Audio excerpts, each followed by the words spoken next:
Excuse me while I make baseball adjustment. There. It is the 7th game of the World Series. Cleveland's Belton Bob Kurtz is at the plate. Runner at second base.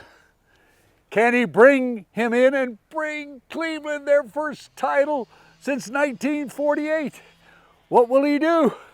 This is it. Here's the pitch. Oh my gosh! It's a winner! It's a winner! Hi, I'm Bob Kurtz, the golfer, not the baseball player, even though I have my Cleveland cap on. I've been a Cleveland fan since 1949. In other words, from 1949 until right now, they have not won a World Series. Been in several, but broken my heart every time. There was a player that absolutely destroyed Cleveland's pitching, even when they had the great pitchers of Herb Score and Bob Lemon, Bob Feller, Early Wynn, all those great pitchers that they had. There was one fellow that we're going to talk about that's going to help us replace baseball with golf in terms of a lesson. That man was none other than Theodore Ted Williams. The Splendid Splinter is what they called him. Did you know that he was the last man to hit over 400? But he also hit 400 3 times. There were 2 seasons that were interrupted by the war, World War II, and then later Korea, that he came back and still hit over 400, but not enough to qualify for the batting title. He is considered by many to be the greatest player, greatest hitter of all time. In fact, that's what Ted Williams said he wanted in life, just to walk down the street and people go, there goes the greatest hitter who ever lived. And he has a real argument for that. He had 388 when he was 38 years old. When he was 40, he retired and hit way over 300 when he was 40 years old. He played in 4 different decades. He came up in 39, so he played in the 30s, the 40s, the 50s, retired in 1960. So that's 4 decades, which Ted Williams terrorized pitchers. But you didn't know this, I'll bet, or you forgot it. He was also an award-winning manager. He was manager of the year when he took over the old Washington Senators. Was there a couple of years. Then they moved to Texas. And that's where our story begins.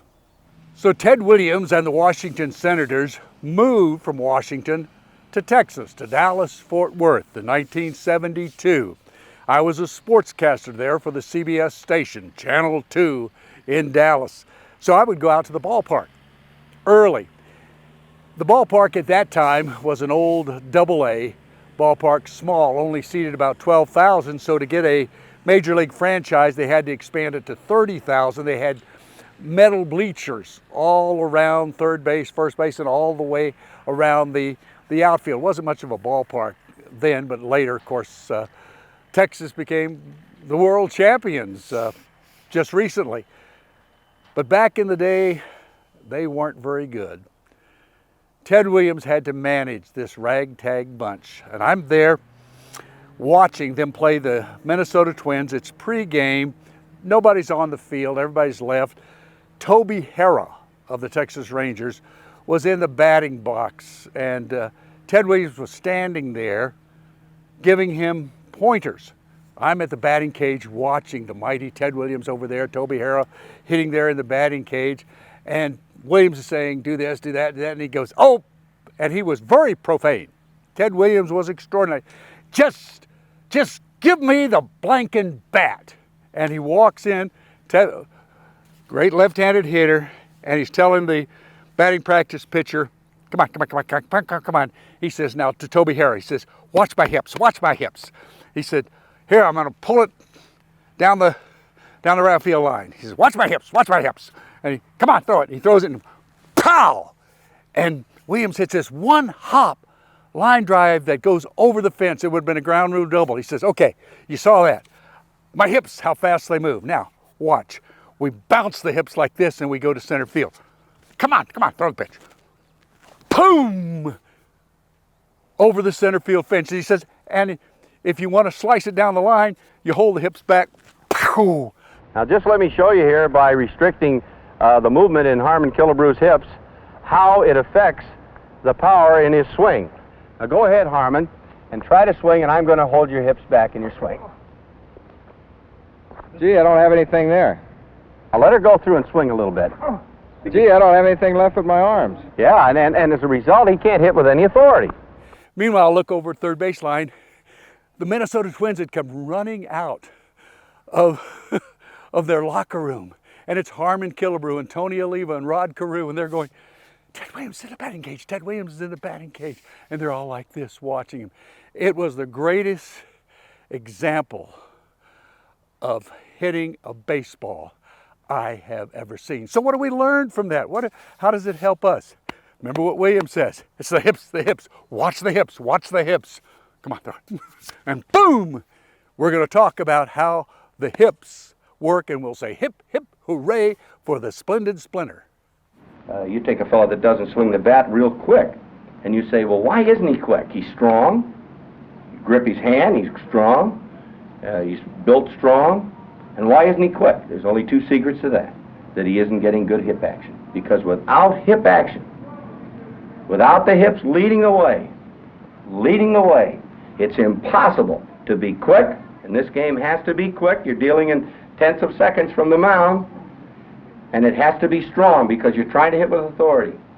And it's impossible to do either one of those without hips ahead of hands, hips leading the way.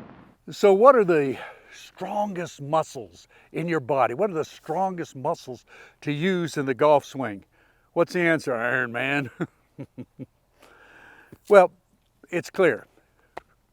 Right here, the seat of the pants and your thighs, your legs, this part of the body from the knees to the navel, that is the strongest part of your body. Nothing is stronger than your legs and your buttocks. In fact, the inimitable Sam Snead was playing with President Eisenhower, and Eisenhower had a little swing like this, and he's asking Sam Snead, he says, Sam, help me. How can I hit the ball stronger and further? And Sam, in his West Virginia country accent, said, well, Mr. President, you just need to put your ASS, is what Sam said, into your swing. Just put your blank into it. And that's true. There was none of this with Eisenhower. It's just that, you know, inactive legs, inactive buttocks, inactive thighs, and so forth. So what Williams was talking about was the hips. This is power. You see how it rotates like that? Let's hit one. Just watch my hips and what an important part they are in the swing.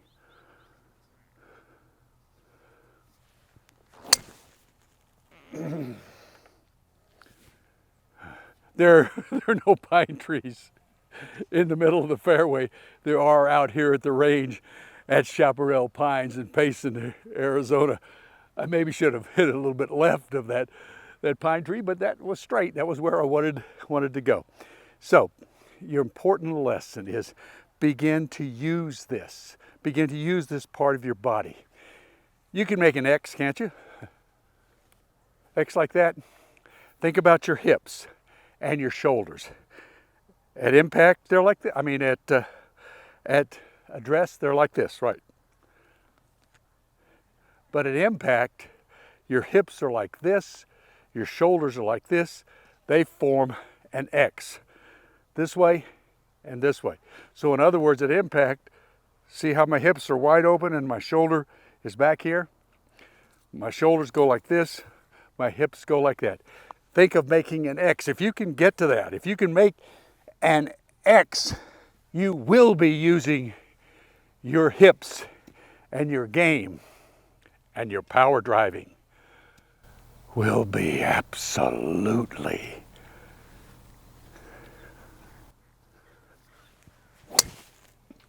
amazing.